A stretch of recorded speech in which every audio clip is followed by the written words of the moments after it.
ओम नमः शुद्धेभ्यः। ओम नमः शुद्धेभ्यः।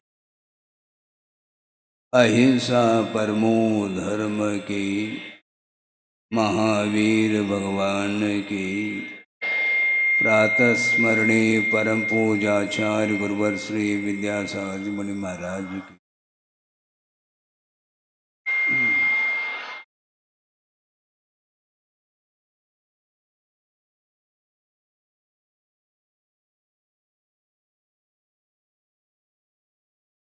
आज आप लोग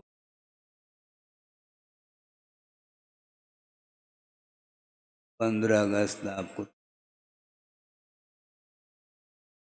स्वतंत्रता देश को मिली और स्वतंत्र देश स्वतंत्र होने के बावजूद भी वह स्वतंत्रता का अनुभव करता है कि ये बहुत बड़ा प्रश्न। इसीलिए गुरुदेव ने 50 साल हो गए उनको भारत स्वतंत्र होने के उपरांत भी उपदेश की आवश्यकता पड़ रही है। जब तक देश परतंत्र था तब उपदेश की आवश्यकता पड़े तो इसमें कोई खास बात नहीं। स्वतंत्र होने के उपरांत भी उस देश को पुनः उपदेश की आवश्यकता पड़ रही है। और अतीत में अनंत तीर्थंकर हुए हैं, युग परिवर्तित क्या करते हैं, युग परिवर्तित होता रहता है। यह परिवर्तन संसार का स्वरूप है। समय समय पर जागृति की आवश्यकता पड़ती है और जागृति की आवश्यकता पड़ती है तो आप जागृत हैं क्या नहीं, इसके लिए भी बार बार संकेत उपदेश आदि की आवश्यकता पड़ती है। वस्तुतः यह जैन धर्म संप्रदाय के रूप में नहीं है, यह सार्वभौमिक धर्म है।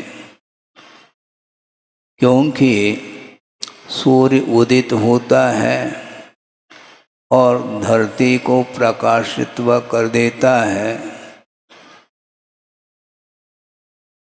उसमें किसी भी प्रकार से भेदभाव नहीं रहता है, पक्षपात नहीं रहता है।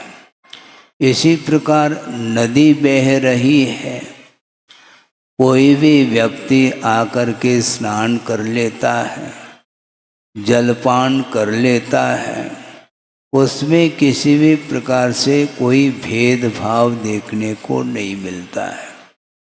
उसी प्रकार यह जैन धर्म किसी जाति परक धर्म नहीं है, किंतु अहिंसा की उपासना जो व्यक्ति करता है उसी को जैन धर्म ऐसा कहा गया है।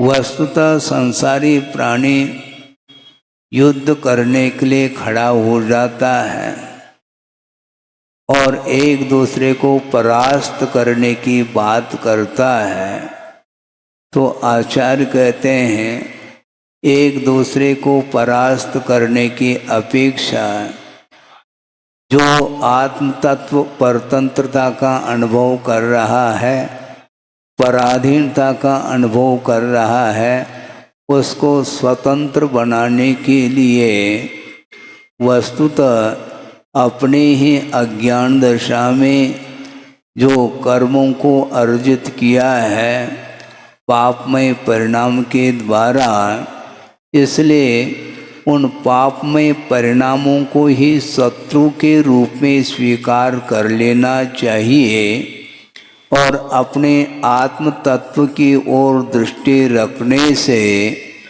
सारे कर्म वो दग्ध हो सकते हैं, जल करके भस्मसात हो सकते हैं। आत्मा में ऐसे अलौकिक शक्ति है जो वीतरागता के माध्यम से ही उन कर्मों के लिए लौट चलो कह रहे थे ना आचार्य महाराज, कर्मों को लौटाओ। उसके बिना आत्मा की जीत नहीं हो सकती है।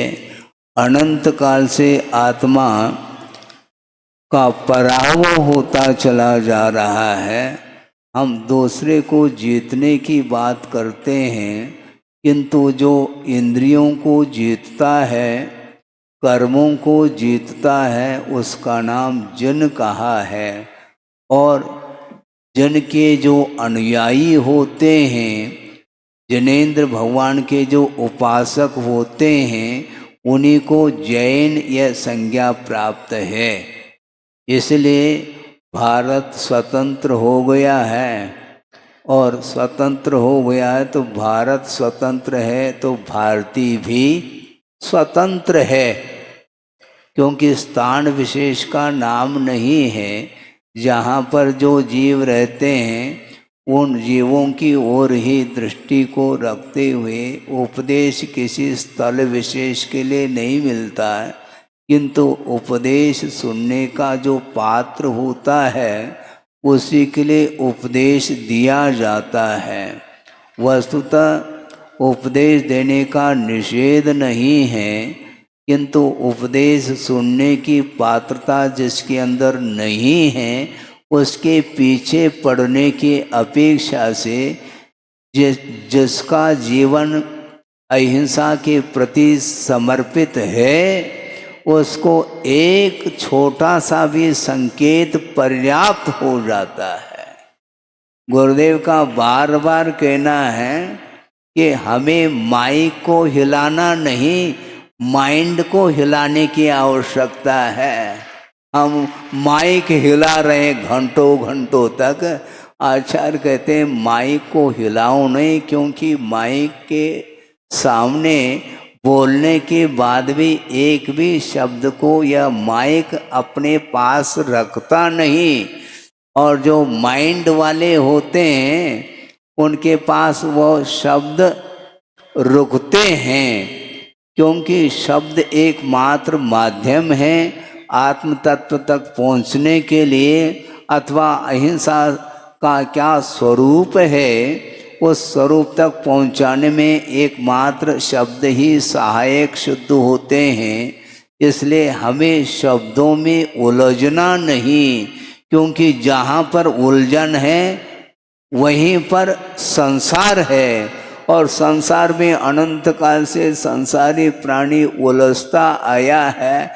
इसलिए आचार्य महाराज का बहुत सार गर्भित हम लोगों के लिए उपदेश है कि किसी से उलझना नहीं, ये ध्यान रखो, क्योंकि संसार स्वयं उलझता है और दूसरे को वो उलझाने में ही उसको आनंद आता है।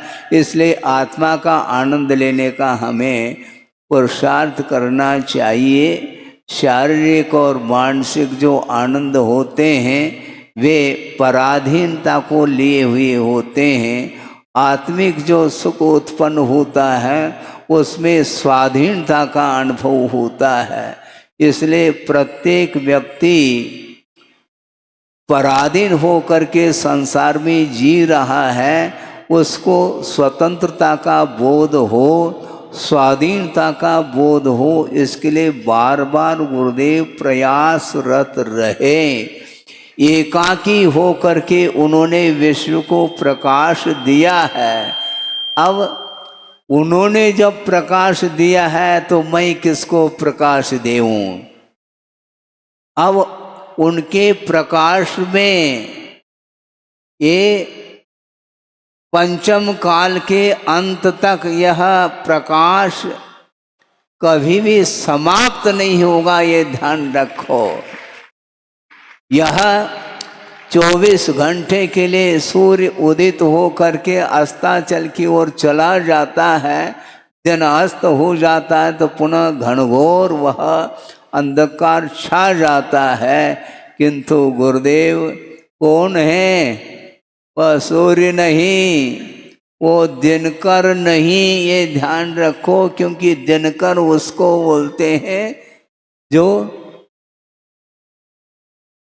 12 घंटे के लिए वह उजाला देता है, फिर बाद में वह स्वयं डूब जाता है और संसार भी डूब जाता है अंधेरे में।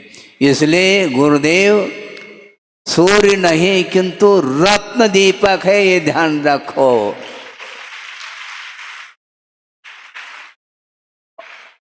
और रत्न दीपक में दिन और रात का भेद समाप्त हो जाता है। आप लोगों को जागना चाहिए, फिर भी संसारी प्राणी जाग नहीं पा रहा है। और जो जागता है उसको उपदेश की आवश्यकता नहीं, और जो नहीं जाग रहा है किंतु जागना चाहता है उसके लिए उपदेश है। और जो जागना ही नहीं चाहता उसके लिए ओम शांति का उपदेश। उसके लिए हम क्या कर सकते हैं? अनंत तीर्थंकर गए, मार्ग को प्रशस्त करके गए, और उनके द्वारा प्रदर्शित जो मार्ग है उस मार्ग पर चलने वाले अनंत जीव मुक्त हो गए। इसके उपरांत भी संसार ज्यों का त्यों दिख रहा है, इसी को बोलते अनंत संसार है। उस अनंत संसार में हम लोग रहते हुए हमें अनंत काल व्यतीत हुआ, अभी भी आंखें खुल नहीं पा रही है, अभी भी आंखें खुल नहीं रही है। ये ध्यान रखो, खुलती नहीं। वो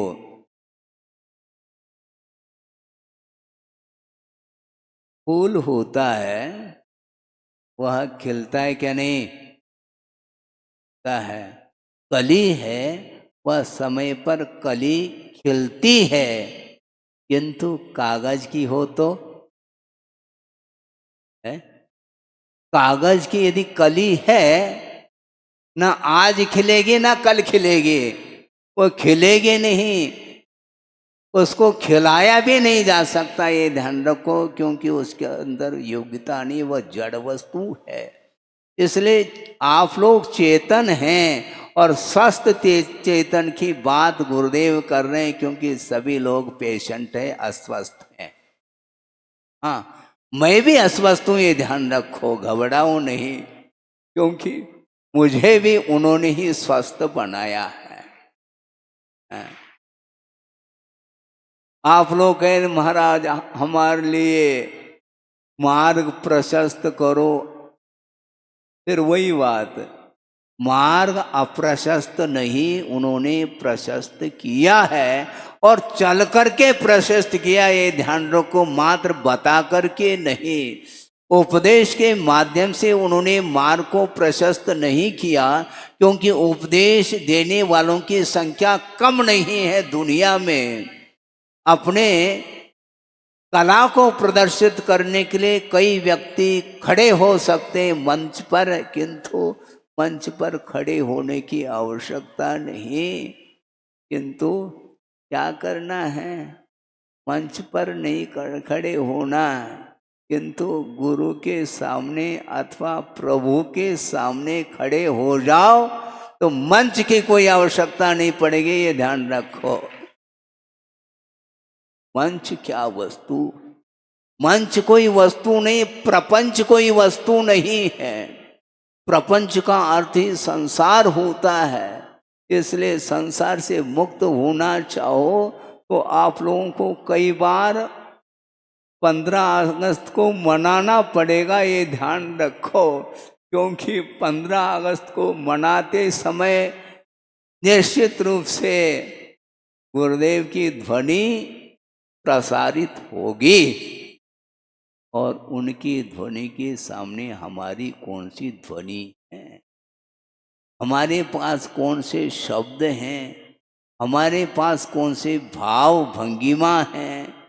वो उपदेश दे अथवा न दे, किंतु हमारे सामने यदि मान लो उनकी वीतराग मुद्रा, उनकी छवि का दर्शन यदि हम पा लेते हैं, तो उसके माध्यम से हमारा संसार का अंत होने वाला है। हाँ, नारा कह रहे थे ना आचार्य महाराज कि नारा वो हमेशा पद्य में बोलते रहते हैं, क्योंकि पद्य में ज़्यादा आप लोगों को आनंद आता है, इसलिए आपको आनंदित करने के लिए गद्य का प्रयोग कम करते रहे, और पद्य के माध्यम से ही वह उसमें से संगीत निकलता है, और उसके माध्यम से आनंद का अनुभव होता है। वस्तुतः स्वतंत्रता क्या है और परतंत्र क्या है, इसको समझने की आवश्यकता है। शब्दों के माध्यम से किसी को समझाया नहीं जा सकता। अल्प शब्दों में भी वह बात समझ में आ सकती है, किंतु समर्पण की बड़ी आवश्यकता है। आस्था, श्रद्धा, समर्पण, ये 2-3 ऐसे शब्द हैं जिसके बाद कोई शब्द की आवश्यकता ही नहीं पड़ सकती है। पाश्चात्य संस्कृति आप देख रहे हैं, चारों ओर वह वातावरण छाया हुआ है। महाराज, पाश्चात्य संस्कृति हम क्या कर सकते हैं?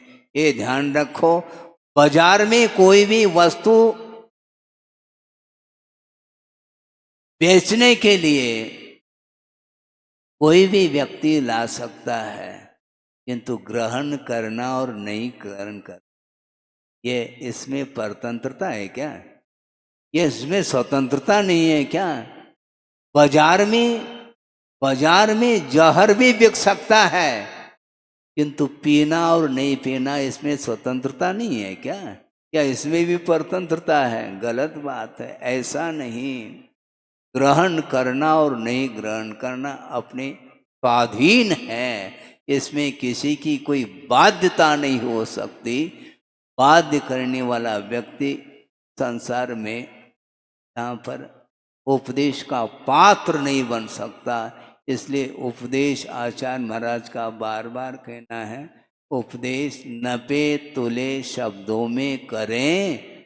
यदि बात समझ में आती है तो ठीक है, नहीं है तो अपने को अरन सिद्ध करने के लिए यह समय मिला है। बहुत बहुमूल्य समय है, इनको हम किसी के साथ बातचीत करके, उनको मनोरंजित करके इत्यादि करके अपने को समय को गंवाना नहीं, क्योंकि प्रत्येक समय ऐसे परिणाम हो सकते हैं जिन परिणामों के माध्यम से संसार का अंत किया जा सकता है बिना बोले भी। क्योंकि जब मोक्ष प्राप्त करते हैं तो आज तक कोई भी ऐसा साधक नहीं रहा जो बोलते बोलते मोक्ष को प्राप्त कर लिया हो। केवल ज्ञान प्राप्त होने के बाद दिव्य ध्वनि खिरी है या अलग वस्तु, किंतु जब निर्वाण का लाभ होता है उस समय दिव्य ध्वनि को भी विराम दिया जाता है, क्योंकि यह उपदेश दूसरे के लिए होता है, स्वयं के लिए उपदेश की आवश्यकता नहीं पड़ती। क्योंकि उपदेश सुन करके जो अनुकरण करने के लिए उस दिव्य ध्वनि को, उस आगम को आत्मसात करने के लिए जो कटिबद्ध होता है, उसको आगम को खोलने की कोई आवश्यकता नहीं पड़ती। गुरुदेव ने कई बार कहा है, समय बहुत हो जाएगा, थोड़ा सा 2-5 मिनट के अंदर ही इस विषय को पूर्ण किया जा सकता है कि वस्तुतः ये जगत संसार ये खुली किताब है, खोलने की आवश्यकता नहीं। प्रत्येक संसारी प्राणी अपने अपने परिणामों के माध्यम से उसका फल भोगता रहता है। उसको देख करके ही वैराग्य हो सकता है। आगम को खोलने की कोई आवश्यकता नहीं पड़ती है।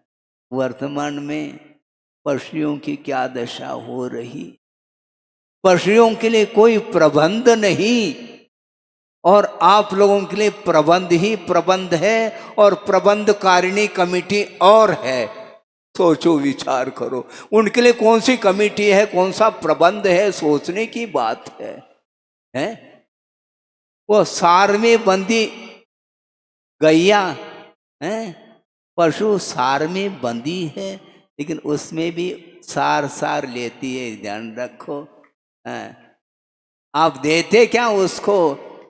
सूखा भूसा मिलता है उस सार में, किंतु सार सार वो बांटती है दूसरे के लिए। मीठा मीठा दूध आप लेते हो और उसके लिए दिया क्या जा रहा है? हरा हरा घास भी उसके नसीब में नहीं। सोचो विचार करो। और आप लोग एसी में हैं, एसी में बैठ करके और सीए डिग्री लेकर के आ गए हैं। एसी और सीए हैं। महाराज भी हंस रहे। एसी का जो विपरीत हैं, उसको क्या बोलेंगे? सीए। सीए डिग्री लेकर के आए। अच्छा, कहाँ पर बैठ करके? एसी में बैठ करके अध्ययन किया है और सीए डिग्री लेकर के अब अकाउंट खोलेगा। अच्छा, वह पशु कौन सा अकाउंट खोलता है? देखो, सार में बंधी है और उसके अंदर भाव तो देखो। वो मूक प्राणी है, उसके लिए कोई प्रबंध नहीं। अपनी दुख की, अपनी व्यथा, अपनी पीड़ा को किसके सामने रखती है? वो नहीं। समय पर मिल जाता है तो खा लेती है, समय पर पानी मिल जाता तो पी लेती। कोई प्रबंध नहीं। बिल्कुल बहुत ही 2-5 मिनट में एक संक्षेप में प्रसंग दे रहा हूँ, जिसको गुरुदेव ने प्रवचन के दौरान दिया था। और वह प्रसंग ये है, सर्दी का समय है, कड़ाके की सर्दी पड़ रही है और शायद संभव है सूर्य को भी सर्दी लग रही हो।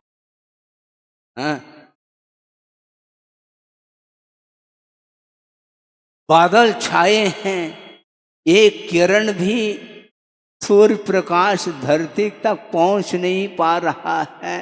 इतनी कड़ाके की सर्दी है, कोहरा छाया हुआ है, सामने कौन बैठा है पहचानना मुश्किल। इस प्रकार रात दिन की यह दशा है और उसमें प्रत्येक व्यक्ति घर के अंदर बंद है, एयर टाइट, दरवाजे बंद, खिड़की बंद और हाँ, पंखा की आवश्यकता क्या है? हाँ, कूलर सब बंद है, हीटर की आवश्यकता है और भीतर हीटर का भी प्रबंध है और वह पलंग पर लेटा है, तकिया है, गादी है, आदि आदि न जाने कौन कौन से प्रबंध है। इसके बाद भी वह सर्दी से ठिठुर रहा है और इतने में बाहर से एक करुण आवाज आती। दयनीय स्वर को वह सुन रहा है भीतर। वो सोचता है कि रात के 12 बजे किसकी आवाज हो? ये किसको क्या पीड़ा हो रही है? क्योंकि दयनीय करुण पुकार को सुन करके वह व्यक्ति भी द्रवीभूत हो जाता है कि जा करके उठ करके देख ये, किंतु उठ करके खड़ा हो जाता है तो सोचता है कि अब कैसे देखूं, इतनी सर्दी है, हैं? कैसे खिड़की खोलूं, कैसे दरवाज़ा खोलूं। फिर भी सोचता है कि अपने को विलंब नहीं करना चाहिए, क्योंकि हमारे लिए तो प्रबंध ही प्रबंध है, जो बाहर कोई न कोई ही होना चाहिए। जा करके झांक करके देखता है, कौन है वहाँ पर। 3-4 जो हैं श्वान हैं, श्वान जानते हैं आप, हैं? कुत्ता है, और उसके छोटे छोटे जो बच्चे हैं, जिसको पिल्ला भी बोलते हैं, जो भी बोलो अपनी भाषा में, और वो जो है ना उसकी आवाज़ थी। देखा, ओहो क्या हो गया, और सीधा जा करके 3-4 उन बच्चों को भीतर लाता है, और जिस पलंग पर वह सो रहा था उसी पलंग पर उसको लिटा देता है और उसके ऊपर सहलाता है, तो नींद आती है। ये किसका प्रसंग है? महात्मा गांधी जी का प्रसंग है, और गुरुदेव ने प्रवचन के दौरान इस प्रसंग को सुनाया था। सुनकर के ऐसा लगता है, बिना इस प्रकार की करुणा के, दया के, अनुकंपा के, परोपकार के भाव के बिना भारत स्वतंत्र नहीं हो सकता, ये ध्यान रखो।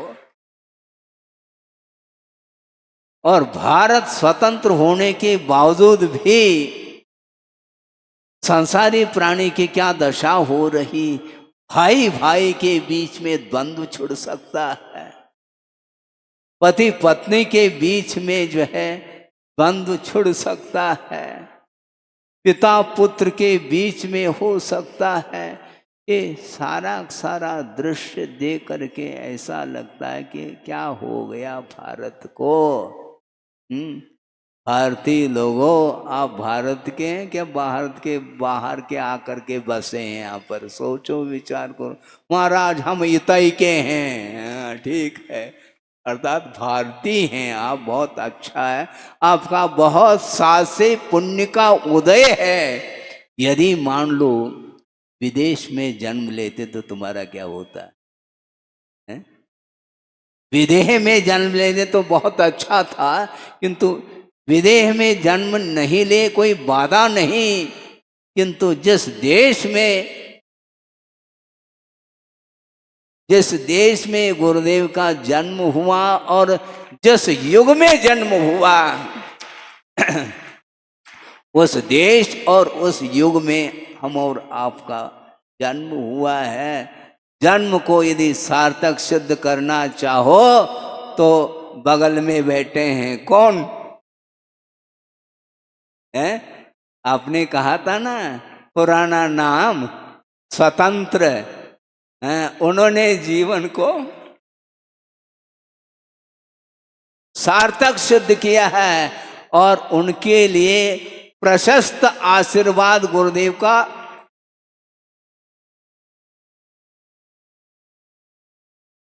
मिला है, और उसके माध्यम से उस प्रशस्त मार्ग पर वो निरंतर आगे बढ़ रहे हैं। और आप लोग कहाँ बढ़ेंगे? 10:30 बज गया महाराज, हम तो बढ़ रहे हैं अपने घर की ओर, निज घर की ओर लाने के लिए पुरुषार्थ गुरुदेव ने जो किया है, उस प्रकार का पुरुषार्थ न भूतो न भविष्यति वाली बात शब्दों के माध्यम से प्रभावना नहीं होती, किंतु साधना करके जो उन्होंने प्रभावना की है, उस प्रकार की प्रभावना हम सोचते हैं कि हम कहाँ कर पाएंगे प्रभावना। हम भावना रखते हैं कि विश्व का कल्याण हो, प्रभावना तो वो करेंगे। ये ध्यान रखो, करके गए, अब हमें प्रभावना नहीं करनी, किंतु उनकी जो भावना है उस भावना के अनुरूप अपने को चलना है। गुरु को यदि प्रसन्न रखना चाहो तो आपसे वो बहुत प्रसन्न होंगे। यदि गुरु की आज्ञा का पालन यदि आप करते हैं तो मान लेना कि वस्तुतः पुनः भारत जीवित हुआ है। आज्ञा का पालन करना हसीखेल नहीं है बंधुओं, बहुत पसीना आता है। उपदेश सुनना आसान है, सुनाना आसान है, किंतु आज्ञा का पालन और वो भी परोक्ष में पालन करना अत्यंत कठिन होता है बंधु, ये ध्यान रखो। गुरुदेव सामने हो तो डर लगता है और चले गए तो अब काय को डर है, ऐसा नहीं। गुरुदेव सामने बैठे हैं, विराजमान हैं, ये मान करके प्रत्यक्ष दर्शन करने का पुरुषार्थ करो तो निश्चित रूप से आत्मा का कल्याण होगा। और जब तक आत्मा का कल्याण नहीं होगा तब तक ये पराधीनता हमेशा बनी रहेगी। किसको पराधीनता इष्ट है? प्रत्येक व्यक्ति को स्वाधीनता इष्ट है, किंतु स्वाधीन जीवन जीने के लिए जो गुरुदेव ने जो पुरुषार्थ किए हैं और उन्होंने जो संकेत, उनके जो उपदेश आदि हैं, उनको आत्मसात करते हुए अपने को आगे बढ़ना है। उसके बिना स्वतंत्रता नहीं मिल सकती। सबसे बड़ी स्वतंत्रता उसी को बोलते हैं। मोह के कारण ही संसारी प्राणी पराधीनता का अनुभव पग पग पर कर रहा है। इसलिए मोह को समाप्त करने के लिए, मोह को परास्त करने के लिए हमें कटिबद्ध होना है। रणांगन पर खड़ा हो जाता है कौन? योद्धा, और दूसरे को परास्त करने के लिए खड़ा हो जाता है। किंतु आचार्य कहते हैं उधर नहीं जाना हमें, किंतु आप अपने ही द्वारा जो अर्जित पाप कर्म है उसको परास्त करने के लिए ये जीवन मिला है, और गुरुओं का समागम भी मिला है, और गुरु का स्मरण और प्रभु का स्मरण करने के लिए स्वर्णिम अवसर है। और उनका स्मरण करते हुए उनके अनुरूप आचरण बनाने का पुरुषार्थ हमें करना चाहिए। उन्होंने जो पुरुषार्थ किया, उन्होंने जो साधना की है, उन्होंने जिस प्रकार रत्नत्रय की आराधना की है, उस प्रकार की आराधना करने की क्षमता हम लोगों में नहीं, किंतु उनके रत्नत्रय की आराधना के सामने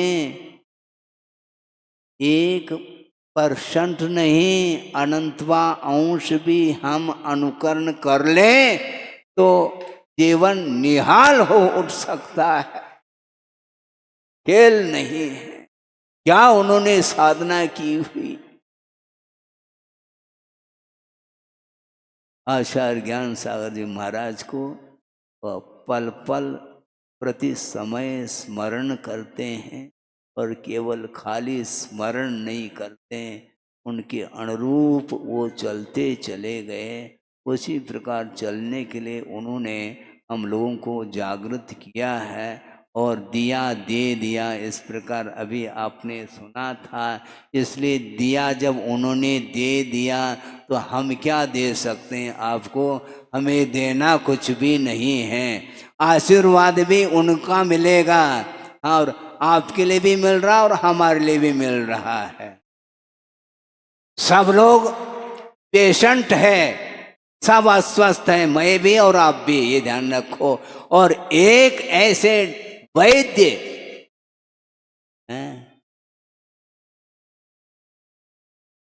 महावैद्य नहीं, वर्ल्ड फेमस, हाँ, पूरे विश्व में ही विख्यात हुए हैं वो।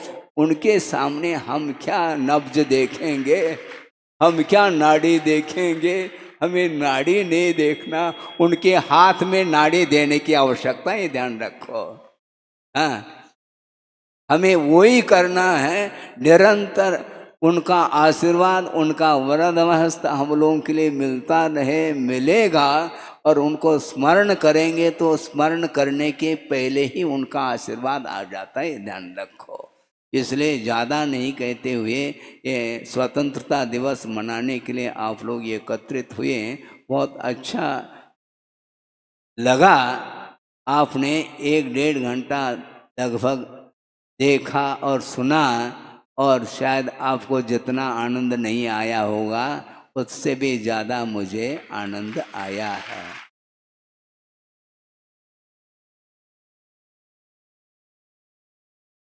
क्योंकि गुरुदेव ने अनेक प्रकल्प विश्व के लिए दिए, पूर्ण भी हुए, कुछ पूर्ण होने को हैं। उसमें शिक्षा के क्षेत्र में सामने आप देख रहे हैं, चिकित्सा के क्षेत्र में देख रहे हैं, दया के क्षेत्र में देख रहे हैं, परोपकार के क्षेत्र में देख रहे हैं, और हजारों हजारों साल के लिए जिनबिंब दर्शन करने के लिए जो उन्होंने पाषाण निर्मित जनालय का प्रकल्प आपके सामने रखा है, और अनेक जनालयों का निर्माण उनके आशीर्वाद के माध्यम से, उनकी प्रेरणा से हुए हैं। सोचो, विचार करो, शिक्षा के क्षेत्र में अद्भुत कार्य सामने दिख रहा है। आज इस विषम परिस्थिति में, पंचम कलिकाल में, भौतिक युग में चारों ओर विषयों का बोलबाला है। इसके उपरांत भी वृद्धावस्था नहीं, युवा अवस्था में सारी बहनें हैं, आजीवन हैं, क्या फास्ट फूड का त्याग नहीं, ये ध्यान रखो, ये तो आप करते रहो। आजीवन ब्रह्मचर्य व्रत अंगीकार करके और उसमें प्रतिमाओं का भी पालन करते हुए जो छोटी छोटी बालिकाएं, छात्राएं हैं, उनके लिए जो संस्कार दे रहे हैं, वह संस्कार धानियों को, हाँ, संस्कार धानी वाले आप बैठे हैं, संस्कार ले लो, उनका संस्कार ले लो, अपने बच्चियों को संस्कार के लिए भेजो। कहाँ पर? संस्कार धानी में नहीं, प्रतिभा स्थली हैं। और कितने कहाँ पर प्रतिभा स्थली, कितने, अभी तो 4-5 स्थल पर वह खुली हैं। इसी प्रकार बहुत बड़ा रेंज है, हाँ, जहाँ जहाँ पर भी ये खुलती चली जाएंगी, और उसके माध्यम से शिक्षा का एक अच्छा केंद्र है ये।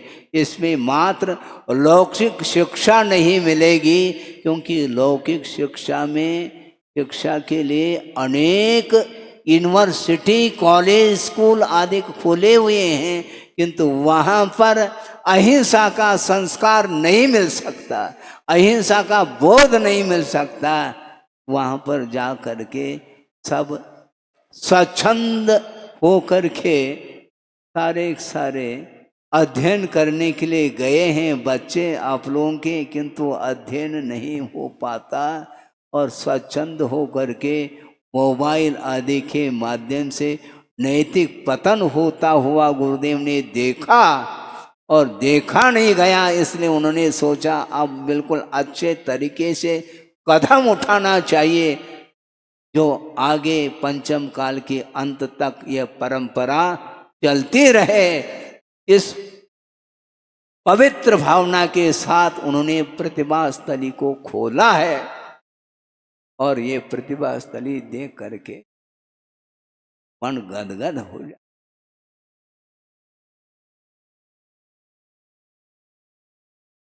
मन प्रफुल्लित हो जाता है।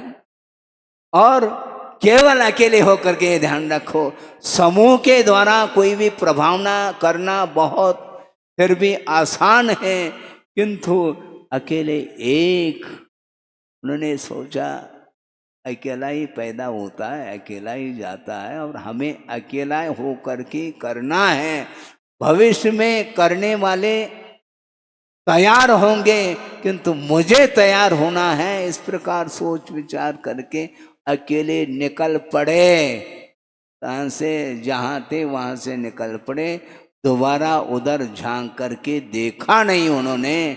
इसको बोलते हैं वैराग्य की पराकाष्ठा। इस प्रकार वैराग्य के साथ उन्होंने ज्ञान का अर्जन किया और विश्व के लिए प्रकाश दिया है। किस प्रकार जीवन जिया जाता है, किस प्रकार दूसरों को जलाया जाता है, जीव और जीने दो, इस नारा को उन्होंने जन जन तक पहुंचाया है। और इस प्रकार वातावरण को निर्मित करके हम लोगों के लिए भी उन्होंने उपदेश दे करके यही आज्ञा दी है कि जो भी शेष जीवन है इसी प्रकार दूसरे के परोपकार के लिए इस जीवन को न्योछावर कर लेना चाहिए और सच्चे देवगुरु शास्त्र के आराधना के साथ प्रभावना करने में कभी भी पीछे नहीं हटना चाहिए, ऐसा उनका उपदेश रहा है। और इतना ही, मैं ज़्यादा तो नहीं कहूँगा, कहने के लिए बहुत समय है किंतु समय अल्प है, इसलिए उनके जीवन को हम अपने आप के सामने एक आदर्श के रूप में रखते हुए अपने जीवन को भी उन्नति की ओर ले जाने का पुरुषार्थ करना चाहिए। अहिंसा परमो धर्म की। बोधि समाधि परिणाम शुद्धि स्वात्मोपलब्धि शिवोक शुद्धि चिंतामणिम चिंतित वस्तुदाने त्वां बंद मानस्य मास्तु। परम पूजाचार्य गुरुवर श्री विद्यासागर।